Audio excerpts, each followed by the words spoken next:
Megastar Chiranjeevi గారు నటిస్తున్న mass and class entertainer movie మన శంకర వరప్రసాద్ గారు తన కెరియర్లో 157వ చిత్రంగా రూపొందుతున్న ఈ సినిమాకు వరుస సక్సెస్లతో తెలుగు సినీ ఇండస్ట్రీలో దూసుకెళ్తున్న అనిల్ రావుపూడి దర్శకత్వం వహిస్తున్నారు. ఈ మూవీని చిరంజీవి కూతురు సుష్మిత కొనిదల, నిర్మాత సాహు గారు పాటి తమ Gold Box Entertainments Shine Screen బ్యానర్పై నిర్మిస్తున్నారు. ఈ చిత్రంలో చిరంజీవి సరసన నయనతార, క్యాథరిన్ హీరోయిన్గా నటిస్తున్నారు. విక్టరీ వెంకటేష్ స్పెషల్ అపీరెన్స్తో సందడి చేయబోతున్నారు. ఈ చిత్రానికి సినిమాటోగ్రఫీగా సమీర్ రెడ్డి, ఎడిటర్గా తమ్మిరాజు, సంగీత దర్శకుడుగా భీమ్సి సింద్రో వివరిస్తున్నారు. ఈ సినిమా సంక్రాంతికి అనుగుగా జనవరి 12వ తేదీన ప్రపంచవ్యాప్తంగా గ్రాండ్గా రిలీజ్ అవబోతుంది.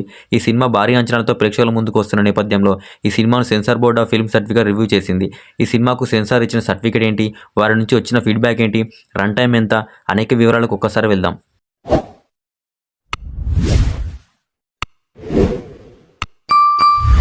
సంక్రాంతికి వస్తున్న సినిమా తర్వాత చిరంజీవితో అనిల్ రావుపూడి పక్కా వినోదాత్మక చిత్రం రూపొందించారనే విషయం ప్రోమోలు, పాటలు తదితర అంశాలు స్పష్టం చేశాయి.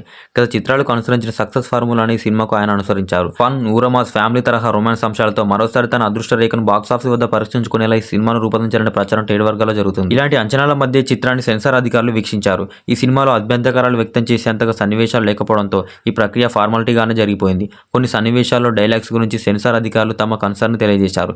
వాటిని సవరించేలా జాగ్రత్త తీసుకోవాలని సూచించారు. ఈ సినిమాకు క్లీన్ సర్టిఫికేట్ అందించారు అనే విషయాన్ని చిత్ర యూనిట్ వెల్లడించింది. మన శంకర వరప్రసాద్ సినిమా అన్ని కోణాల్లో సమీక్షించిన తర్వాత చిత్రాన్ని US-16 సర్టిఫికేట్ జారీ చేశారు.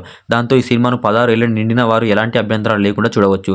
16 ఏళ్ల కంటే తక్కువ వయసున్న వాళ్ళు తల్లిదండ్రుల అనుమతి పర్యవేక్షణలో చూడాల్సి ఉంటుందని నిబంధనలు సెన్సార్ విధించింది. అలా ఈ సినిమా విడుదలకు అన్ని ఫార్మాలిటీస్ పూర్తి చేసుకున్నదని చిత్ర యూనిట్ తెలిపింది. ఇక ఈ సినిమా ఆద్యంతం సంక్రాంతి పండుగ ప్రేక్షకులను దృష్టిలో పెట్టుకుని పూర్తిగా వినోదానికి పెద్దపీట వేశారు. నయనతార, వెంకటేష్ లాంటి స్టార్ కాస్ట్ ఉండడంతో స్క్రీన్ స్పేస్ కూడా పెరిగింది. ఈ సినిమానే ఫైనల్గా 2 గంటల 42 నిమిషాలు నిడుగుతా అంటే 162 నిమిషాల రన్ టైంతో ప్రేక్షకుల ముందుకు తీసుకొచ్చే ప్రయత్నం చేస్తున్నారు. దాంతో ఈ సినిమా సంక్రాంతి పండుగను ఎంజాయ్ చేసే ప్రేక్షకులకు నచ్చే విధంగా సినిమాను కూర్చు చేశారనే విషయం ట్రేడ్ వర్గాలు పేర్కొన్నాయి. అయితే అనిల్ రావుపూడి తన సక్సెస్ ఫార్ములా నమ్ముకొని మెగాస్టార్ చిరంజీవి ఇమేజ్ అలాగే స్ట్రెంత్ ను బలంగా చేసుకుని మెగా అభిమానులను సంతృప్తిపరిచేందుకు ఈ సినిమాను రూపొందించారు. చిరంజీవి నయనతార కెమిస్ట్రీ అలాగే కామెడీ సన్నివేశాలు వర్కౌట్ అయితే ఈ సినిమాకు పూర్తిగా పాజిటివ్ ఉంటుంది. వెంకటేష్ అతిథి పాత్ర మెగా విక్టరీ ఫ్యాన్స్ ను ఇంప్రెస్ చేస్తే బాక్సాఫీస్ వద్ద జోరు కనిపిస్తుంది. మరి మీరేమంటారు? మెగా విక్టరీ కాంబినేషన్ లో ఈసారి సంక్రాంతికి గట్టి హిట్ పడుతుందని అనుకుంటున్నారా? మీ అభిప్రాయాన్ని కామెంట్ రూపంలో తెలియజేయండి.